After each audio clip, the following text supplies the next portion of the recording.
बिस्मिल्लाहिर्रहमानिर्रहीम। अस्सलाम वालेकुम नाज़रीन। मक्का मुकरमा की सरजमीन अरब के तमाम शहरों में सबसे ज़्यादा मोहतरम और मुक़द्दस थी। यहाँ बैतुल्लाह मौजूद था, वो घर जो हज़रत इब्राहीम अलैहिस्सलाम और हज़रत इस्माईल अलैहिस्सलाम ने अल्लाह ताला के हुक्म से तामीर किया। वक्त गुजरता गया, नस्लें बदलती रही, मगर उस मुक़द्दस घर की अज़मत अरब के दिलों में कायम रही। उन्हीं कुरैशी नस्लों में एक अज़ीम उल मुर्तबत और बाइज़्ज़त शख्सियत पैदा हुई जिनका नाम अब्दुल मुत्तलिब बिन हाशिम था। वो हज़ूर नबी करीम सल्लल्लाहु अलैहि वसल्लम के दादा थे। उनकी सीरत और किरदार, शराफत, गैरत, सखावत, अक्ल व दानिश और ईमान फितरी ने उन्हें कुरैश और पूरे अरब में बेमिसाल बना दिया था। हज़रत अब्दुल मुत्तलिब का असल नाम शीबा था। आपके वालिद का नाम हाशिम बिन अब्द मनाफ और वालदा का नाम सलमा बिनते उमरो था, जो मदीना मुनव्वरा के कबीला बनु नजार से ताल्लुक रखती थी। हाशिम बिन अब्द मनाफ मक्का के बहुत मुअज़्ज़ज़ और सरदार शख्स थे। वो अहले मक्का के हाजियों की खिदमत किया करते, उनके खाने पीने का इंतजाम करते, इसलिए उन्हें हाशिम कहा गया, क्योंकि हाशिम का मतलब रोटी तोड़ने वाला है। वो हाजियों के लिए रोटी तोड़कर शोरबा तैयार करते थे।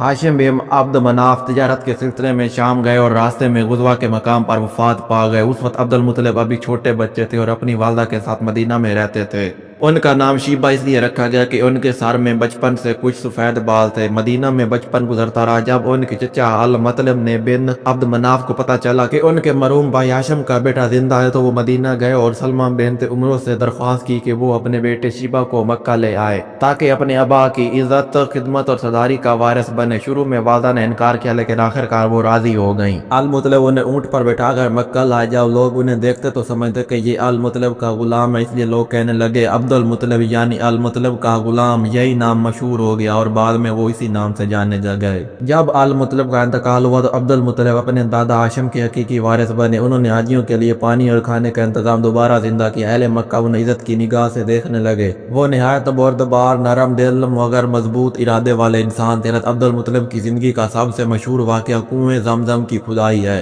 ज़माना कदीम में जब जरहम कबीला मक्का पर गालिब था, उन्होंने बैतुल्लाह के करीब मौजूद मुक़द्दस कुआं ज़मज़म मिट्टी से भर दिया ताकि दुश्मन उससे फायदा ना उठा सके। वक्त गुजरता गया और सदियों तक ज़मज़म का निशान मिट गया। एक दिन अब्दुल मुत्तलिब ने ख्वाब देखा कि एक निदा देने वाला कह रहा है, अब्दुल मुत्तलिब तैयबा को खो दो। उन्होंने पूछा, तैयबा क्या है? आवाज आई, वो है जहाँ खून बहेगा और गोबर डाला जाएगा। दूसरी रात ख्वाब में कहा गया, बर्रा को खो दो। तीसरी रात कहा गया, मजनूना को खो दो। चौथी रात आवाज आई, ज़मज़म को खो दो। ये वो कुआं है जो कभी खत्म नहीं होगा, ना कभी खुश्क होगा, इससे हाजियों को पानी पिलाया जाएगा। सुबह उठकर अब्दुल मुत्तलिब को यकीन हो गया कि ये ख्वाब इलाही इशारा है। उन्होंने अपने बेटे हारिस के साथ खुदाई शुरू की। कुरैश ने रोका और कहा, ये बैतुल्लाह का इलाका है, तुम्हें अकेले हक नहीं। लेकिन अब्दुल मुत्तलिब डटे रहे। खुदाई के दौरान एक दिन बैलों के सींग, तलवारें और खजाने निकले जो जरहम कबीला ने दफन किए थे। उनके बाद चश्मा ज़मज़म का पानी फूट निकला। अब्दुल मुत्तलिब खुशी से सजदे में गिर गए। कुरैश फिर आए और बोले, हम सब का इसमें हिस्सा है। अब्दुल मुत्तलिब ने इनकार किया, ये मेरे रब ने मुझे दिखाया, इसका वारिस मैं हूँ। बेला आखिर फैसला हुआ कि कुरैश का एक हिस्सा और अब्दुल मुत्तलिब का एक हिस्सा होगा। लेकिन कुरान अंदाजी के नतीजे में खजाना बैतुल्लाह के करीब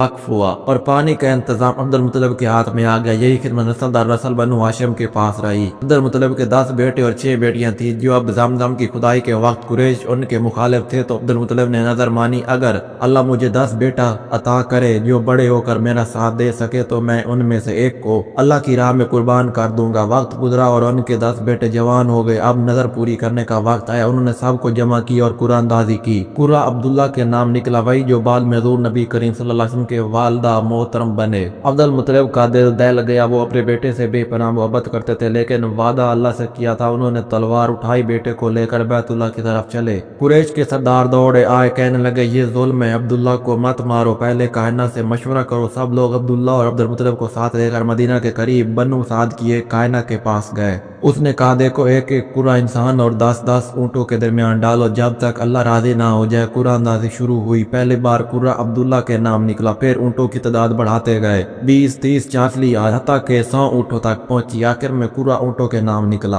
अब्दुल मुत्तलिब ने अल्लाह का शुक्र अदा किया और तमाम 100 ऊँट कुर्बान कर दिए। उसी दिन से अरब में दियत खून बा 100 ऊँट मुकर्रर हुई। अब्दुल मुत्तलिब के ज़माने में एक और तारीखी वाक़या पेश आया है, जिसे कुरान में सूरतुल फैल में बयान किया गया है। यमन के बादशाह अब्राहा अशरम ने सनआ में एक अजीम गिरजा तामीर किया ताकि लोग वहाँ हज के लिए आएं और काबा भूल जाएं। लेकिन जब एक अरब शख्स ने उस गिरजा में नापाकी की, तो अब्राहा गज़बनाक हुआ और काबा को गिराने के इरादे से एक बड़ी फौज लेकर मक्का की तरफ रवाना हुआ। अब्राहा के साथ हाथियों का एक लश्कर था। रास्ते में वो मक्का के करीब पहुंचा तो अब्दुल मुत्तलिब के कुछ ऊँट पकड़ लिए गए। گئے۔ ابراہ نے اپنے نمائندے کے ذریعے عبدالمطلب کو بلایا۔ جب عبدالمطلب اس کے دربار میں داخل ہوئے تو ان کی وجاہت اور وقار دیکھ کر ابراہ بھی متاثر ہوا۔ عبدالمطلب اونچے قد کے اور نور چہرے والے باوقار بزرگ تھے۔ ابراہ تخت سے اتر کر ان کے برابر بیٹھ گیا۔ ابراہ نے پوچھا تم کیا چاہتے؟ عبدالمطلب بولے میرے 200 اونٹ تمہارے لشکر نے پکڑ لیے ہیں، میں وہ واپس چاہتا ہوں۔ ابراہ نے تعجب سے کہا میں تمہارے شہر کا خدا کعبہ گرانے آیا ہوں اور تمہیں اپنے اونٹوں کی فکر ہے۔ عبدالمطلب نے کہا میں اونٹوں کا مالک ہوں، ان کا محافظ میں ہوں اور اس گھر کعبہ کا ایک مالک ہے، وہ خود اس کی حفاظت کرے گا۔ یہ الفاظ سن کر ابراہ خاموش ہو گیا۔ عبدالمطلب مکہ واپس آئے، بیت اللہ کا دروازہ پکڑ کر دعا کی، اے اللہ اس گھر کا محافظ تو خود ہے، ہم اس کے بندے ہیں، دشمنوں سے اس کو بچا لے۔ پھر سب لوگوں کو پہاڑوں کی طرف جانے کا حکم دیا۔ صبح ہوئی تو ابراہ نے حملہ کا حکم دیا، لیکن جیسے ہی ہاتھیوں نے کعبہ کی طرف بڑھنے کی کوشش کی، اللہ تعالیٰ نے ابابیل بھیجے جو چھوٹے چھوٹے کنکروں سے اپنے ان پر حملہ کرنے لگے۔ پورا لشکر تباہ ہو گیا۔ ابراہ خود بیمار ہو کر راستے میں مر گیا۔ یہ واقعہ حضور صلی اللہ علیہ وسلم کی پیدائش سے کہا کچھ ہی عرصہ پہلے پیش آیا۔ اگرچہ عبدالمطلب نبی نہیں تھے لیکن ان کے دل میں توحید کی روشنی تھی، وہ بتوں کی پوجا سے نفرت کرتے تھے،